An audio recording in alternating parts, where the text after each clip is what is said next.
2 Kings chapter 7. Elisha replied, "Hear the word of the Lord. This is what the Lord says. About this time tomorrow, a seah of the finest flour will sell for a shekel, and 2 seahs of barley for a shekel at the gate of Samaria." The officer on whose arm the king was leaning said to the man of God, "Look, even if the Lord should open the floodgates of the heavens, could this happen?" "You will see it with your own eyes," answered Elisha, "but you will not eat any of it." Now there were 4 men with leprosy at the entrance of the city gate. They said to each other, "Why stay here until we die? If we say, 'We'll go into the city,' the famine is there and we will die. And if we stay here, we will die. So let's go over to the camp of the Arameans and surrender. If they spare us, we live. If they kill us, then we die." At dusk they got up and went to the camp of the Arameans. When they reached the edge of the camp, no one was there.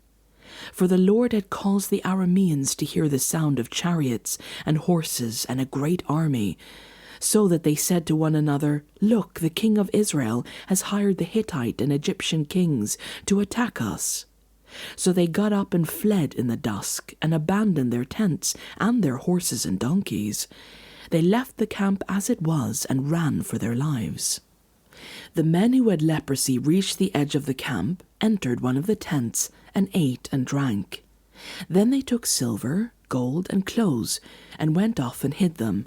They returned and entered another tent, and took some things from it, and hid them also. Then they said to each other, "What we're doing is not right.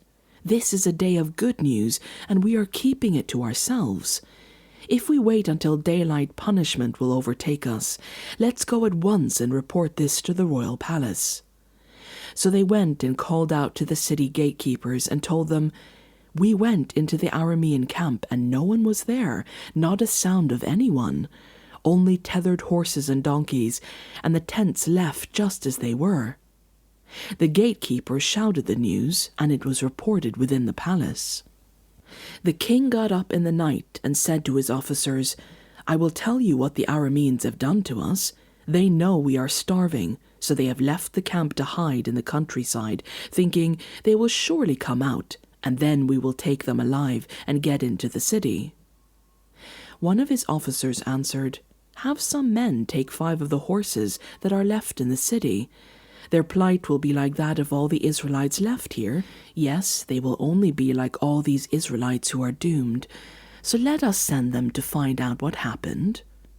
So they selected 2 chariots with their horses, and the king sent them after the Aramean army.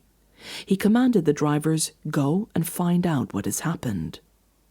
They followed them as far as the Jordan, and they found the whole road strewn with the clothing and equipment the Arameans had thrown away in their headlong flight. So the messengers returned and reported to the king. Then the people went out and plundered the camp of the Arameans. So a seah of the finest flour sold for a shekel, and 2 seahs of barley sold for a shekel, as the Lord had said. Now the king had put the officer on whose arm he leaned in charge of the gate, and the people trampled him in the gateway, and he died, just as the man of God had foretold when the king came down to his house.